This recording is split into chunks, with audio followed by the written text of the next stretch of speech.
mencionado, você pode formar então agora um elenco, né, tipo elos de uma corrente, né, em que cada um é representado por um monossacarídeo, e criar estruturas maiores. Bom, você tem monossacarídeos e polissacarídeos, no intervalo você tem oligosacarídeos, que são menos registrados nos livros, mas é importante mencionar alguma coisa a respeito dos oligosacarídeos. Aqui nós temos a representação básica dos polissacarídeos. Tá? São chamados oligosacarídeos. Então eu vou colocar aqui, ó. Olha só, eu fiz caca. Vou colocar para cá, vou colocar para cá. Já sei, vou ter que inverter aqui o babado. Ó. A gente deixa ele. A gente deixa. Tá. Eu deixo ele para cá e coloco para cá. Ó. Oligosacarídeos, tá? Oligosacarídeos aqui. Oligosacarídeos. Então os oligosacarídeos, eles podem ser disacarídeos. Mas existem de uma classe de oligosacarídeos, tá? Uma classe é chamada, ela envolve os chamados alimentos funcionais. Ouviu falar em alimentos funcionais? Alimentos funcionais basicamente é uma coisa que você come, é um alimento, e além dele prover algo relacionado ao processo da digestão propriamente dita, ele promove algum efeito benéfico, complementar, suplementar, por exemplo. Certo? Existem vários conjuntos de alimentos funcionais, uns são chamados prebióticos, por exemplo, que são produzidos a partir da fermentação microbiana ou presente nas próprias plantas, né? Entre esses você tem alguns oligosacarídeos. Vitamina C acho que é considerado também um alimento funcional. Oligosacarídeo, não tenho bem certeza. Oligosacarídeos funcionais, por exemplo, você pode ter os chamados FOS, são muito famosos. Esses são chamados fruto-oligosacarídeos. Tá? Você tem os chamados MOS, oligosacarídeo.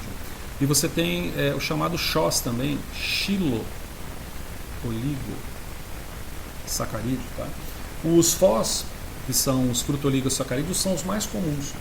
Todos os três eles estão relacionados a benefícios, principalmente da resposta imunológica, do equilíbrio imunológico, da homeostasia da resposta antimicrobiana corporal, por exemplo. Manano-oligosacarídeos são adicionados em ração de frangos para evitar ou reduzir aspectos de salmonelose, que é aquela contaminação clássica que existe no material avícola, né? O xilo-oligosacarídeos um pouco. Agora, fruto-oligosacarídeos, para você ter uma ideia, se você já viu aqueles garrafinhos de Tafman-E, tem um Tafman-E, entre aspas, japonês, patenteado, em que eles adicionam fruto-oligosacarídeos. Um dos fruto-oligosacarídeos mais comuns é a chamada inulina.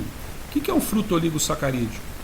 No caso da inulina, não confundir com insulina. Insulina é uma proteína, é um hormônio peptídico de controle de glicose, a grosso modo. Inulina é um oligosacarídeo de efeito benéfico, anti-inflamatório levemente.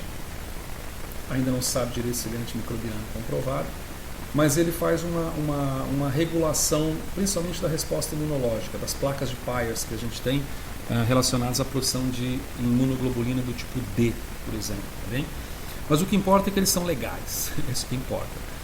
A inulina nada mais é do que um tipo de açúcar que contém 30 monômeros, e desses 30 monômeros, o último monômero é uma glicose e o resto são frutoses. Então você tem lá 29 frutoses e uma glicose no final. Tá certo? Então a gente tem como ilustrar isso aqui, espero que tenha, né? Puxando a nossa amiga, dá para puxar de cá também, ó, posso abrir por aqui também. Puxando a nossa inulina de cá, olha o jeitão da inulina. Olha o jeitão da inulina, que doido, ó. Tá vendo que doido? Olha só. É interessante, quando a gente pensa em proteína, ela tem formatos, né, mais ou menos definidos, né, estruturais, como a gente viu. Já o carboidrato pode ser uma maçaroca, porque ali a constituição química do monômero é a mesma, né? Não principalmente para polissacarídeos. Você pode ter uma mistura de alguns poucos, você pode ter ácido ciálico, por exemplo, que mistura alguns tipos de monossacarídeos, mas amido, glicogênio e celulose, os três, são feitos exclusivamente de glicose. Então o papel, eu ia pegar um papel para ilustrar, mas você sabe o que é um papel.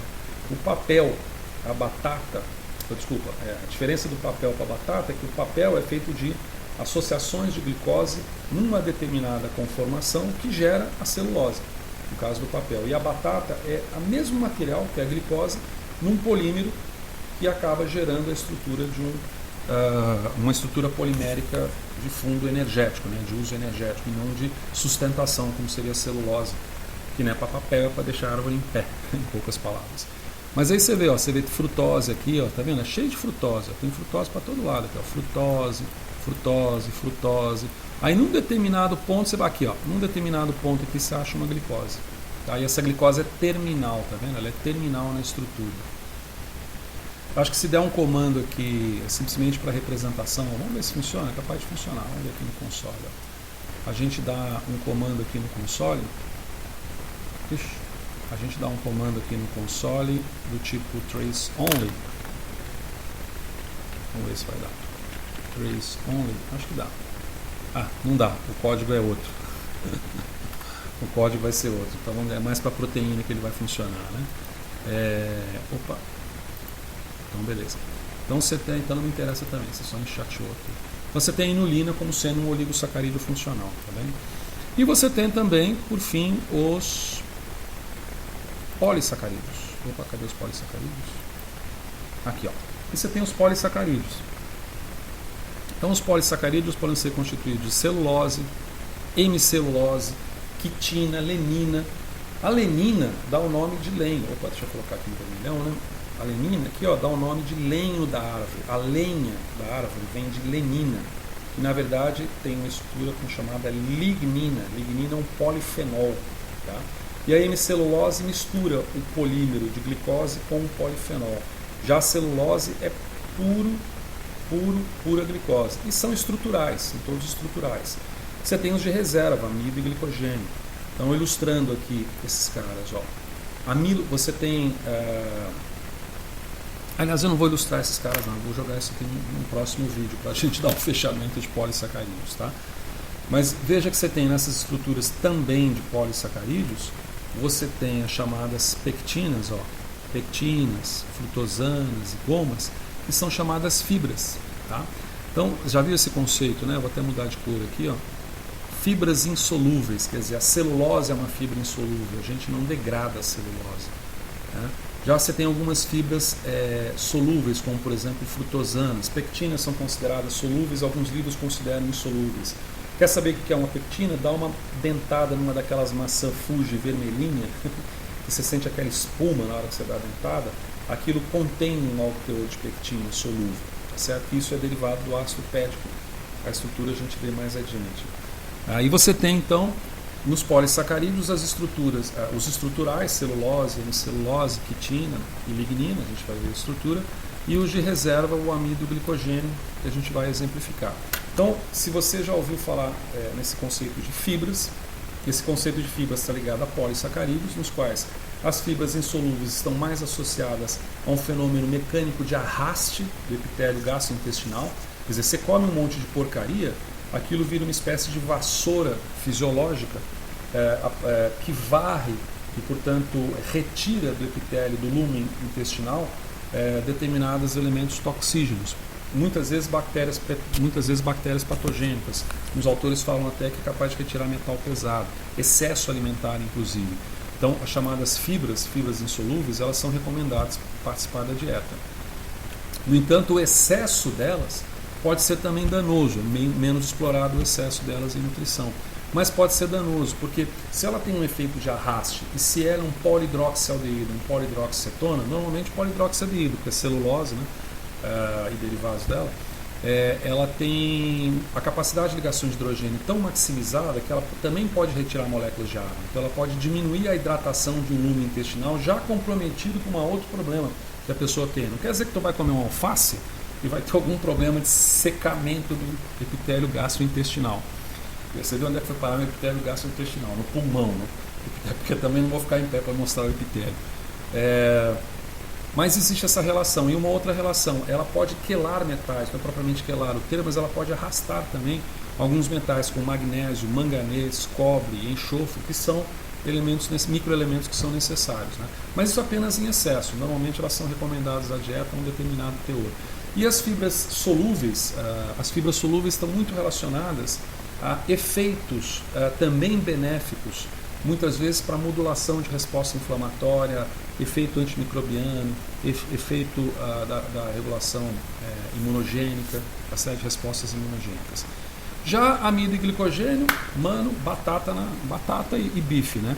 Apesar de que o amido, derivado da batata, solano, contém umas substâncias como a solanina, que é uma proteína, e o chamado amido, acho que chama amido insolúvel, acho que esse é o termo, agora não me recordo, em que você tem fragmentos de polissacarídeos com pesos moleculares diversos e que também exercem efeitos parecidos com a benéfice trazida por alguns oligosacarídeos que eu mencionei. Tanto dizem assim, quando você está com dor de estômago, quando você está com dor de estômago, você tomar a água da batata pode ser saudável. Naquela época que não se jogava organofosforado e organoclorado a rodo em cima de plantação de batata, né? Ou se você tiver uma batata, como é que chama? Agora esqueci. Aquela cultura que é feita na água, né? Agora esqueci o nome dessa cultura, hidropônica. Se tiver uma batata hidropônica, reduz as chances de você ter alguma contaminação e intoxicação. Mas a alta quantidade de agrotóxicos fez com que hoje a batata, o morango e o tomate sejam mais venenos do que soluções, a não ser que você tenha um cultivo orgânico garantido, um fornecimento orgânico garantido desses processos. Orgânico também, entre aspas, porque venhamos e convenhamos, o terminho mal feito que foram arrumar por um alimento que não se colocou agrotóxico, né?